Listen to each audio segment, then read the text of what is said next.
Okay, so as promised, like I told you in our Tale of Despero video, I am going to kind of film myself teaching this packet. And we're going to kind of go through it. Hang on, I'm going to scoot this closer. There we go. I'm going to kind of go through this like I would go through it if we were in class, basically. I wanted to do it this way so that you can pause it if you need to. You can watch it as many times as you want, or you can watch it, whenever you need to. It's just a little bit more accessible for you than me trying to do a Zoom meeting. This way you have the time. You can choose your time to watch it. So our story this week is the day the Rowletts got their Moxie back. And the cool thing about these packets is we got this out of a book, and I really like that it gives you a lot of the annotating stuff right on the side. And so while you're reading, you should be writing too. If that's not really your style, that's fine. But go back and do it because they help you so much understand the story. It's going to tell you right up here that it's a historical fiction, which we know means that it is something that is made up but could have been true. And they will use real historical facts and real historical people in order to make that story more solid, just like Prisoner B308789. I can't remember. That was a historical fiction as well. Okay, so a lot of the people were real, but the story was not. So we're going to jump right in and get started, and I will kind of talk you through what I'm doing as well as read the story to you and kind of give you some of my tips to, how we answer all of this stuff. So, the day the Rowletts got their Moxie back. So the essential question, which is found down here on your paper, I'm just on the very first page, is how do shared experiences help people adapt to change? Okay, I like this story a lot because right now we are obviously all going through a major shared experience. Me and you, all of our classmates, all of your friends, all will have the experience of going through this quarantine. Will your experiences and will your stories be the same? No, but we will all have that in common, and it's kind of a cool unifying thing that we all have this in common right now. And that's what this story is all about. So it says, take notes. Before you read, preview the story and ask about what the title and illustrations mean. Write your questions below and then look for answers to your questions as you read. All right, so, one of the questions I might have is, are these people related? These people right up here. I don't know.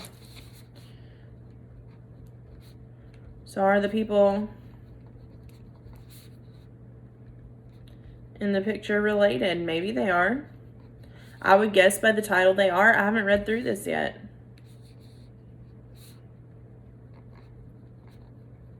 Which, I have read through it, but as you read, make note of interesting words, key details. All right, there's going to be some clues as to what words we should be paying attention to in here. Lots of text features in these stories. Every passage you do is either going to be science related or social studies related. We did that on purpose, okay? And you're going to be learning a lot of good vocabulary through this. So let's pay attention to some of that vocabulary.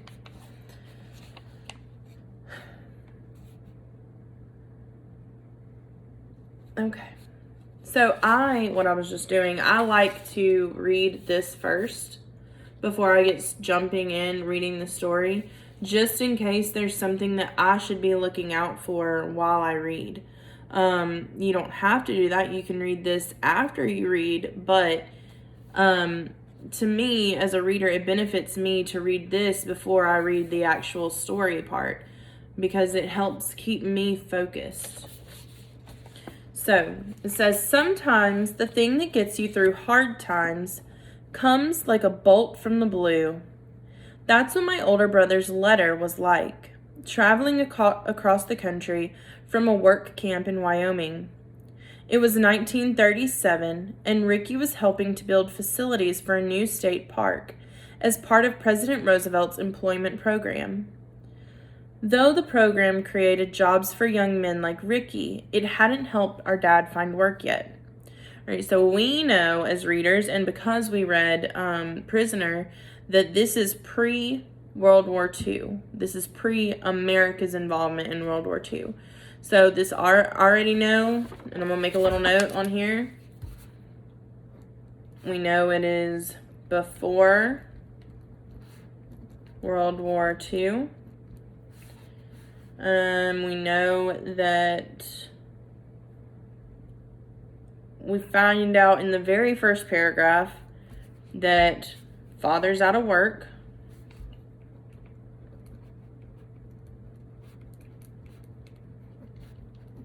And I'm just writing this down right on my passage, just like I would if we were in class. All right. Brother works in a work camp, obviously, and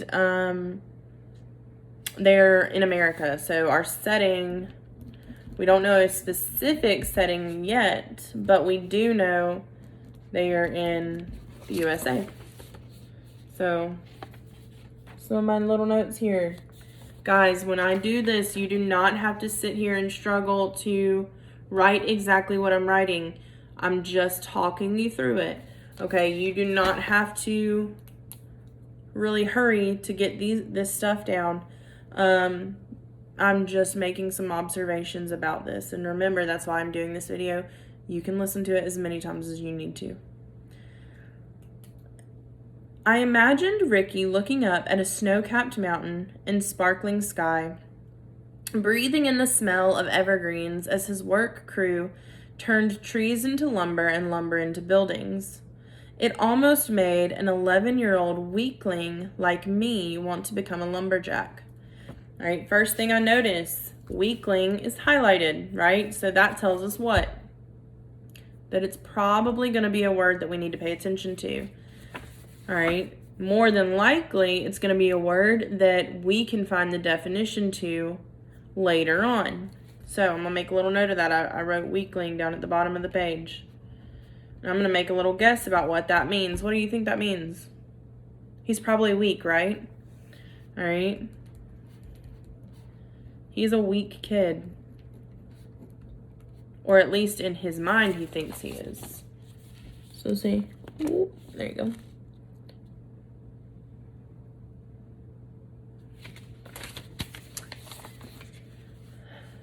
So we know that our narrator is 11 years old. We don't know his name or her name. I don't think it's said if it's a boy or a girl yet. But they want to, so the brother's a lumberjack. That's what he's doing. He's helping build a national park. So let's keep going. Back in our New York City apartment, so we add that to our setting. Right at the top. New York City. And the air smelled like meatloaf and cabbage. Could be good if you like meatloaf. Could not be. I don't know. Dad sat slantwise in his chair by the window, obviously trying to catch the last rays of sunlight rather than turning on a light. My older sister Ruth and I lay on the floor comparing the letters Ricky had sent us. So, me as a reader, I'm always trying to infer as I read, okay? So, when it says obviously, that's a highlighted word, okay? We know, because we use this word a lot, obviously means that it's pretty much in your face. Like you can really, there's no question about it, right? I put no question. He's trying to catch the last rays of sunlight rather than turning on a light. Any guesses as to why he might be trying to catch sunlight rather than turn on a light? And we know we've already learned that he doesn't have a job right now. They're in the Great Depression. That's what this time period in history is called, the 1930s. There were a lot of people that did not have jobs and were unemployed. So if you're inferring that they might be trying to save some money by not turning on the lights, I think you're exactly right. That was the first thought that came into my head, was that he probably doesn't want to turn the light on to save money. Shirley, Ricky says they had a talent show and he wore a grass skirt and did a hula hoop dance while playing the ukulele, Ruth reported with delight. I'll bet he was the cat's pajamas. It'd be swell to have our own talent show, I replied. Should I start sewing grass skirts? Mom asked from the kitchen, which was just the corner where someone had plopped down a stove next to a sink and an icebox. Now come and set the table. The dinner's almost ready. So we go over here to our sidebar. Remember, that's what this is called, that side of the paper. It's giving us a little bit of extra information. And it says, make a prediction. Make a prediction based on the girls' conversation. Write the text evidence for your prediction. So these are obviously two sisters. Our narrator is a girl. And I'm going to make a note of that right at the top. Narrator equals Shirley. And she's got a sister named Ruth and a brother named Ricky. All right, so it says, make a prediction based on the girls' conversation. I'm going to predict, I predict that the girls might have their own talent show, right? Because that's what they were talking about when they read the letters. They were like, oh, that talent show sounds pretty cool. We should do that. That would be so fun.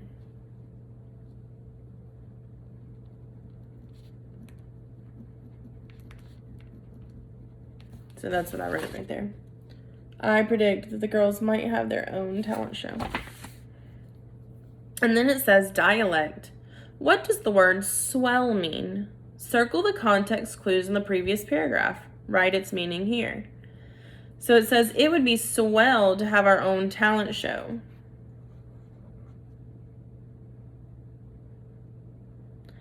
I would say, just based on what we're reading, or based on what they said before, where it says, I'll bet he was the cat's pajamas. That's what I have underlined here, which is just kind of a funny way of saying, I don't know if you can even really see that. Sorry. But in the fourth paragraph, the very last sentence, he says, I'll bet he was the cat's pajamas, which is like a really outdated way of saying, I bet he was the coolest guy there. And then the sister, or our narrator, Shirley, says, it would be swell to have our own talent show. I would liken that to the word awesome, right? It would be awesome for if we had our own talent show. So I'm going to put the meaning awesome. Like if I said, you're a swell dude, that would mean like you're an awesome guy. So it says, what point of view is the story written from? Why might the author have written the story from this point of view? We know right off the bat that this is first person point of view. Why? If you said, because it uses the word I, right there. I replied. Can you see that? Ugh. No, it's blurry. But she repeatedly uses the word I. We know her thoughts and feelings. We know, as the reader, we know everything about this one character, okay? That is first person point of view. We've talked about that a lot in class. I kind of feel like a little bit like Dora. Do you know how to say mama? Anyway, okay. So, Dad stayed where he was, sullen and spent. Any jobs in the paper? Mom asked, her voice rich with sympathy. Highlighted word, pay attention. Dad shook his head no. He worked as an artist in the theater for years, but most productions were still strapped for cash. Dad sketched posters for shows that did get the green light just to keep his skills sharp. He even designed posters for Rollette's Follies, with Ruth and me depicted in watercolor costumes. All right, so we learned some new information. Dad is an artist. Okay, what do we think the word sympathy means? We have talked about this in class before. Okay, sympathy is like when you feel bad for someone else. Okay, it's like if you cut your knee and I said, "Oh, I'm so sorry. I know how bad that hurts." That would be me showing you some sympathy. I'm telling you that I understand what you're going through. And so mom is obviously worried about the dad, right? Because he is struggling that he can't work. For dinner, Mom served a baked loaf of whatever ingredients she had that worked well together. From the reddish color, I could assume that she had snuck in beets. Ew. Assume, it's our highlighted word here.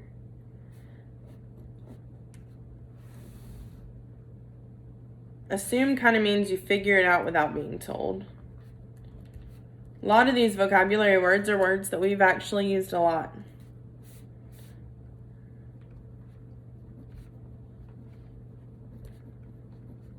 It'd be like if everybody turned in their homework journal and I said, well, I'm just going to assume that if you did not turn in your homework journal, you didn't do your homework, because it would not make sense for you to do your homework and keep the journal in your book bag. That would be kind of silly. So it says, I guarantee you'll like these beets, she said, reading my frown. It's beet loaf, the meatless meatloaf, she sang as she served up slices. Does that sound good to you guys? That does not sound good to me. But from what I can tell in the story, I'm inferring again. And remember, inferences, simple math. Schema, what I already know, plus context clues equals an inference. So me, as an older person who has studied social studies, knows that in the Great Depression, it meant that a lot of people went without jobs and a lot of people did not have enough money to buy food and stuff. And then when I read it where she says, for dinner, Mom served a baked loaf of whatever ingredients she had that worked well together, that probably means that she didn't have a lot of freedom to just go to the grocery store, right? That they just kind of ate whatever they could find or could afford, that their money was probably limited. So she said, I guarantee you'll like these beets. She said, reading my frown, it's beet loaf, the meatless meatloaf, she sang as she served up slices. Kind of funny. Ruth fidgeted in her seat, still excited about the talent show. Though calm on the outside, inside I was all a twitter too. Meaning she was probably pretty excited. Over the next week, Ruth and I practiced our Hawaiian dance routine. Our parents worried about heating bills as cold weather settled in. One Saturday, my father decided to grin and bear it and grab some hot coffee at the local soup kitchen, where he hoped to hear about available jobs. Ruth and I begged to go along since the kitchen offered donuts and hot chocolate on weekends. He agreed. Okay, so again, using my prior knowledge, a soup kitchen would be somewhere that you could go and get food and not have to pay for it.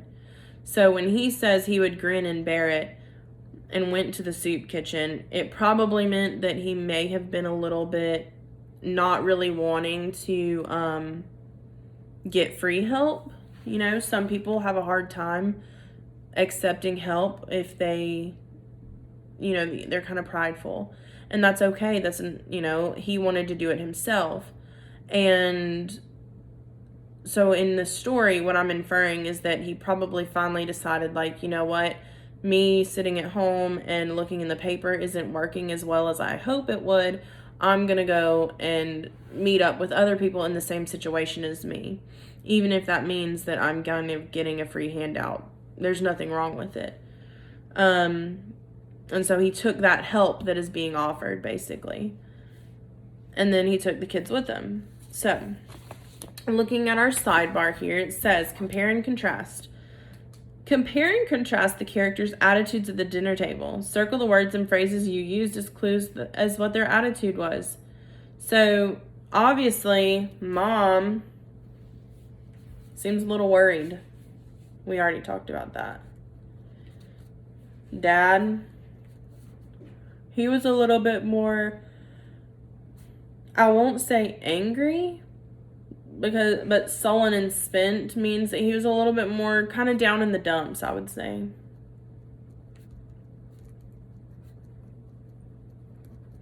But the girls were very kind of excited. They were giddy. And then idioms. What clues in the text help you to understand the meaning of grin and bear it? All right, and we just talked about this. Grin and bear it is one of those idioms. Like, it doesn't mean that he's actually just like walking through the coffee aisle like, I'm gonna smile. No, it just means that he's gonna put on his big boy pants and go down there and do what he needs to do. Grin and bear it is a term that is commonly used when you don't want to do something, but you have to do it anyway. Kind of like, sometimes when you guys don't want to do your homework, you know the consequences of not doing the homework, so you just say, well, I'd rather just get it done now. I'm going to work through it and then not have to worry about it anymore. That's kind of you grinning and bearing it.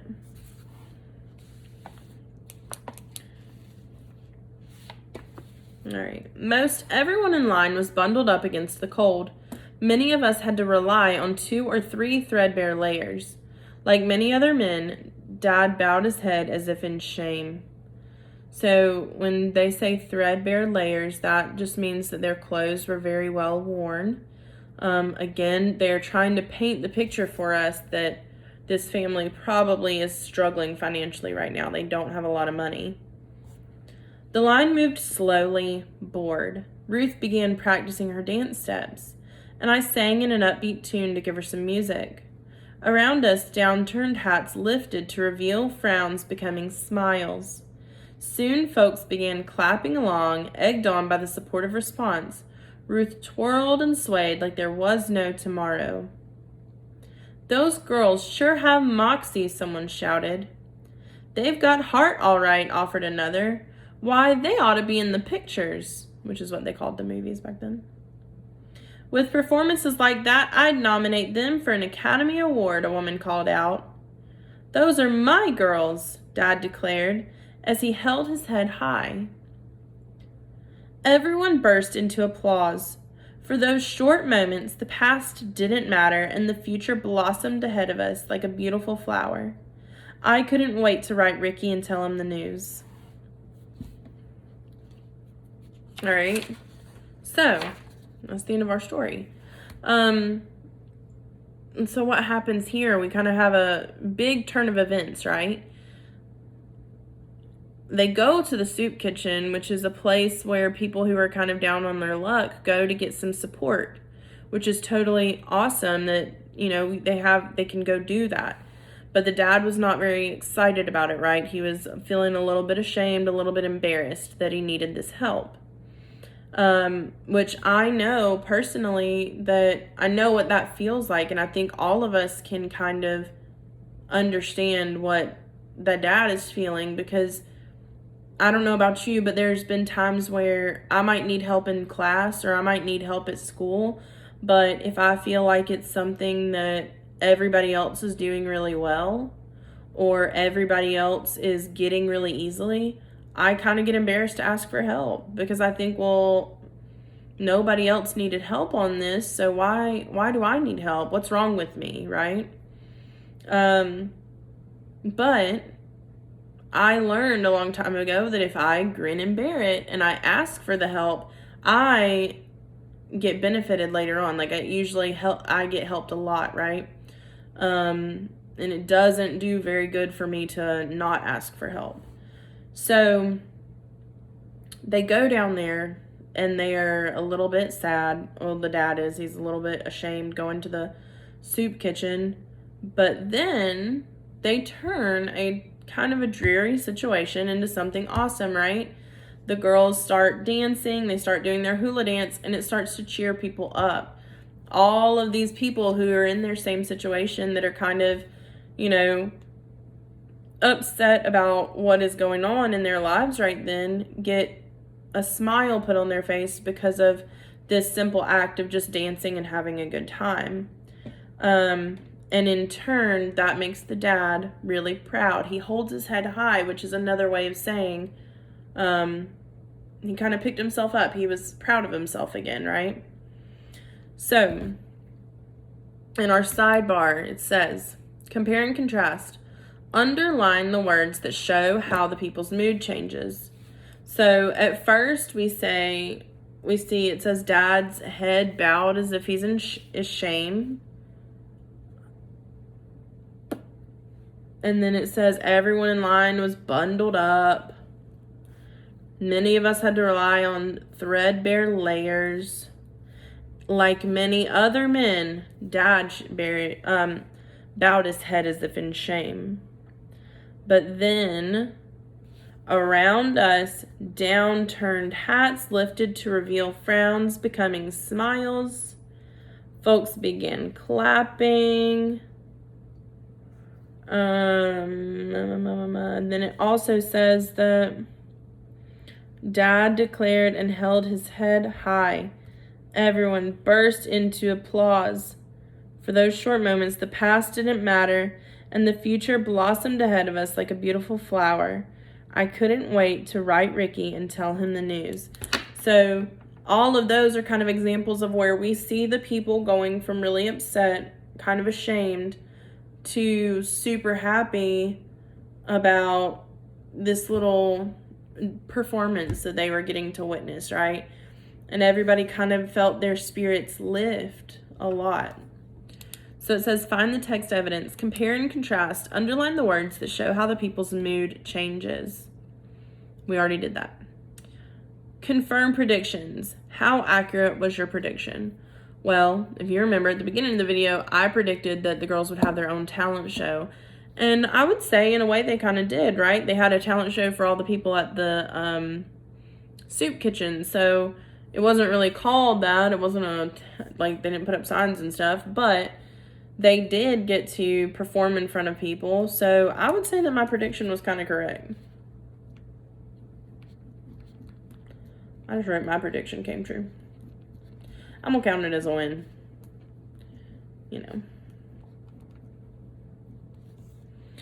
How does the author use imagery to show how the father has changed by the end of the story? All right, there are two main examples. Remember, imagery is just when the author is trying to paint a picture in our head. So hopefully as I was reading this, you can kind of picture everything that's going on. When he first walks up, his head is bowed and he's kind of ashamed, right? And he's not really making eye contact with people. But then he holds his head high. People can see his face and he's probably smiling, right? And you get this image of him just being a proud dad. And the author uses their wording and they use their, sensory language to help the reader see this. All right, so the next part that we should be getting started on is vocabulary.